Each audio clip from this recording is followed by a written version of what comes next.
Muito obrigado à participação do Renato Fenili. Eu convido a fazer uso da palavra, Procurador da República, Edilson Vitorelli.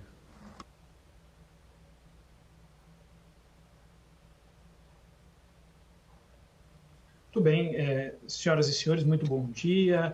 Eu agradeço à deputada Adriana o convite que me estendeu ontem, cumprimento ao deputado Luizinho, presidente da comissão, aos demais deputados e convidados presentes neste evento. Senhores, eu quero também fazer uma apresentação muito breve, já estamos aí com mais de 2 horas de atividade, mas pontuando alguns aspectos relacionados à atuação do Ministério Público, mais breves, e ao final fazendo também 2 tarefas, aí, 2 provocações de atividades que me parece que podem ser debatidas nessa comissão.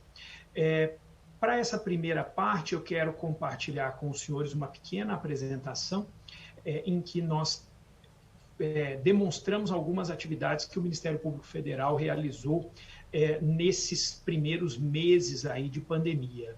Então, basicamente, logo no início da pandemia, o Procurador-Geral da República, por intermédio de uma portaria de 16 de março de 2020, criou o GIAC, que é o Grupo Integrado de Acompanhamento à Pandemia do Coronavírus, que reúne membros de todos os ramos do Ministério Público brasileiro. E a partir o propósito desse grupo foi exatamente a atuação preventiva e resolutiva do Ministério Público brasileiro, então não só do Ministério Público Federal, nesse esforço nacional de combate à pandemia e dos eventuais desvios que dela possam decorrer.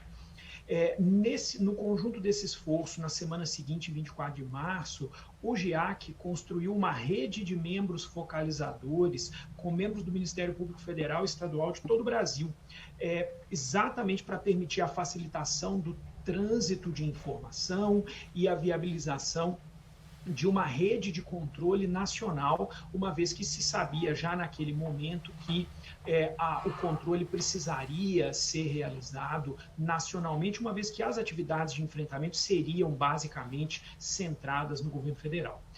Isso incluiu a distribuição diária de informativos a esses membros, reuniões semanais com a Casa Civil da Presidência da República e reuniões em periodicidade até mais breve com o Ministério da Saúde. Esses 2 contatos permanecem até o presente. E, além disso, a Procuradoria-Geral da República criou um site, que é o Conexão MP, em que você tem lá toda a reunião de informações da atuação do Ministério Público em relação ao acompanhamento da epidemia. Então, é o conexão.mp/Covid-19. Esse é um site público em que se encontram dados oficiais, documentos, notícias e demais insumos que podem ser usados para a atuação tanto do Ministério Público no combate à pandemia, como também para o conhecimento da sociedade em geral em relação às atividades que estão sendo desenvolvidas. Em paralelo a esse site público, foi criado também um painel que monitora a atuação do Ministério Público Federal aqui no âmbito da pandemia. Então, esse é um print da situação desse painel na manhã de hoje. O Ministério Público tinha 3.271 procedimentos extrajudiciais em andamento, cujo assunto menciona Covid-19. Então, eram 3.166 efetivamente em movimentação e 105 sobrestados. Esse painel também permite o acesso à íntegra desses procedimentos naqueles dados que são públicos. Então, na parte de baixo da tela, se o usuário rola essa barra, ele encontra a íntegra dos dados, a íntegra pública, né, daquilo que é público, dos dados em relação a cada um desses procedimentos. Claro que eles têm níveis de publicidade distintos, dependendo da natureza da investigação que está sendo feita. Mas acho que essa tela mostra muito bem como que nesses 5 meses aí de pandemia, nós temos uma atuação bastante significativa, tanto em termos de acompanhamento quanto de investigação relacionada às verbas destinadas à Covid-19. Esse segundo painel se refere aos processos judiciais em andamento, nos quais o Ministério Público Federal atua, nós temos, e que tenham relação com a Covid-19. Então, aqui há processos de todas as naturezas, cíveis, criminais, ações civis públicas, ações penais. Nós temos hoje, então, hoje pela manhã, nós tínhamos 6.084 processos em andamento, sendo que 347 estavam hoje de manhã conclusos ao MPF, 5.737 estavam em tramitação na própria justiça correspondente, no órgão jurisdicional correspondente. E temos aqui também a distribuição desses processos. Como os senhores podem ver, a grande maioria desses processos é de natureza civil, mas nós também temos um significativo número, ou seja, de aproximadamente 30% aí, então algo em torno de um terço desses 6.000 processos, que são processos penais relacionados à Covid. E acho que esse é o dado que mais choca e que mais surpreende em todo esse levantamento. Nós devemos ter aí algo em torno, temos, na verdade, algo em torno de 1.894 processos criminais, hoje, isso na manhã de hoje, relacionados à Covid-19. E, obviamente, que nós gostaríamos que esse número fosse zero, uma vez que o processo criminal não vai trazer nenhum benefício às pessoas que perderam sua vida, nem às pessoas que poderiam ter sido beneficiadas por esse dinheiro. Mas é um número realmente assustador, dada a circunstância que nós vivemos. Temos aí quase 2.000 processos judiciais em matéria penal, e isso aqui nós estamos falando de um painel construído pelo Ministério Público Federal, então sem prejuízo da possibilidade de existência de outros dados nas esferas estaduais. É um número realmente muito extraordinário.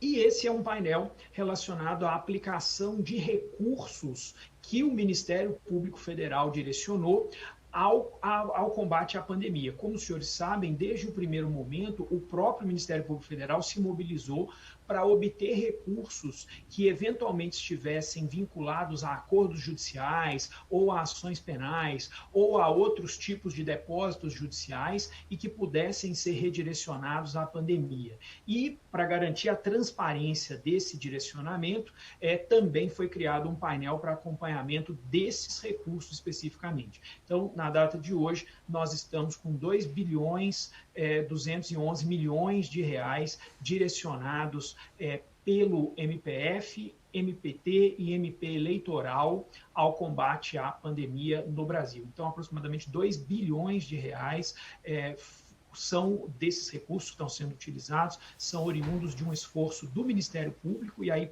predominantemente do Ministério Público Federal, que corresponde a praticamente 2 bilhões, desses 2 bilhões e 200, em localizar, requerer em juízo e obter autorização judicial para que esses recursos que estavam depositados em contas judiciais fossem destinados a essa finalidade.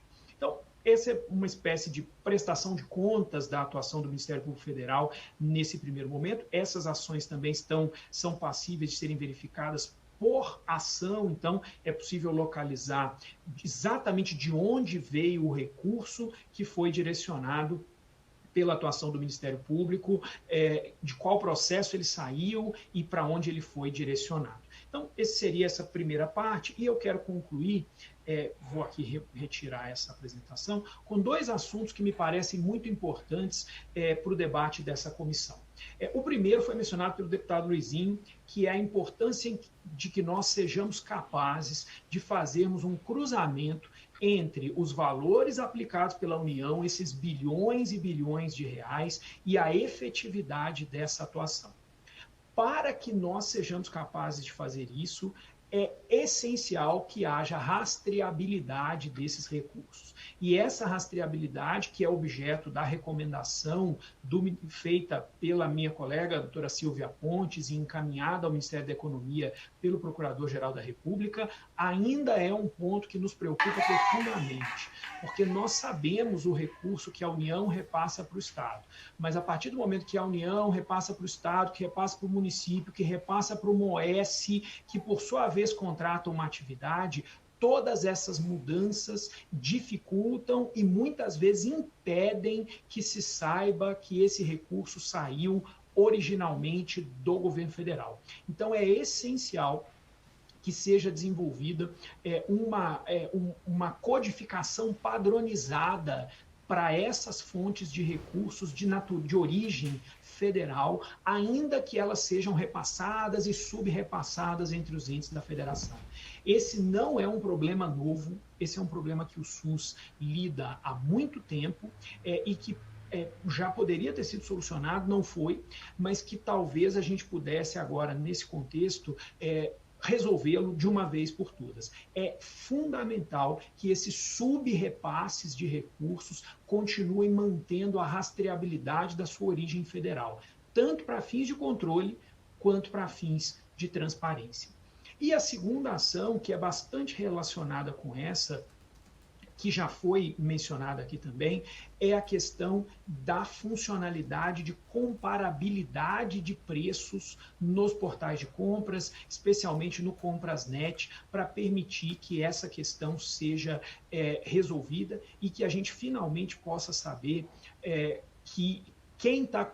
por quais preços as compras estão sendo feitas. Como já foi mencionado pelo secretário Paulo, isso é muito importante, não apenas para a gente combater o mau gestor, como também para auxiliar o bom gestor que tem interesse em fazer uma compra adequada. Enquanto nós não superarmos o velho paradigma dos 3 orçamentos, que vamos descobrir preços de mercado pela solicitação de 3 orçamentos, esse método absurdamente atrasado de definição de preços de referência, enquanto ele não for superado, nós vamos conviver com superfaturamento. E o jeito de superá-lo é muito fácil, o próprio Ministério da Economia vem sugerindo isso, que é a criação de um marketplace, é a criação de um site em que esses preços de referência estejam disponíveis para cruzamento. Ainda que, num primeiro momento, isso possa servir apenas para combater uma fraude já ocorrida, muito rapidamente esse site se transforma em parâmetro para a realização de compras futuras, porque se saberá de modo imediato qual é o preço de referência daquele produto. Isso é facilmente configurável por região geográfica, por fornecedor, por quantidade de produto. Então, são 2 medidas: a rastreabilidade dos recursos federais e a criação de um marketplace de compras públicas que são simples, que dependem de recursos tecnológicos simples, perfeitamente acessíveis e que seriam capazes de gerar uma grande mudança de paradigma nas contas públicas brasileiras. E eu encerro com uma consideração sobre a questão federativa. Me parece que nós precisamos diferenciar o que é uma transferência obrigatória do que é uma transferência de receita própria. Os fundos de participação são transferências de receita própria. Essa receita já nasceu estadual ou federal, estadual ou municipal, foi apenas arrecadada pela União e entregue aos estados e aos municípios. Nesse ponto, me parece que há uma questão federativa evidente que resguarda a autonomia de estados e municípios. Por outro lado, existem diversas transferências que são obrigatórias por força de lei, mas que não têm essa característica. E as transferências relacionadas à saúde são uma delas. As transferências relacionadas à saúde são transferências obrigatórias por força de lei, mas não são transferência de receita própria do ente subnacional. Por causa disso, há entendimento pacífico no Superior Tribunal de Justiça, e é o entendimento também do Ministério Público Federal, que essas transferências continuam sujeitas à fiscalização federal, continuam sujeitas a eventuais ações de improbidade no âmbito federal e, portanto, não haveria objeção nenhuma a que, para essas transferências especificamente, como é o caso da saúde, houvesse regras específicas de desembolso. Não seria nenhuma inovação. Por exemplo, a Lei Complementar 141 já exige de estados e municípios uma série de providências relacionadas à gestão dos recursos da saúde, ainda que esses recursos lhes sejam repassados em transferências obrigatórias. Uma delas é o preenchimento dos CIOPs, é o preenchimento do Sistema Nacional de Informações de Saúde Pública. Outra é o encaminhamento de relatórios anuais de gestão ao Ministério da Saúde, o encaminhamento de plano de saúde ao Ministério da Saúde anualmente. Então, se tudo isso se nós pudéssemos colocar essa capa do federalismo em tudo isso, todas essas providências seriam inconstitucionais, porque estaríamos ferindo a autonomia da gestão local. E não é o caso, não é o caso.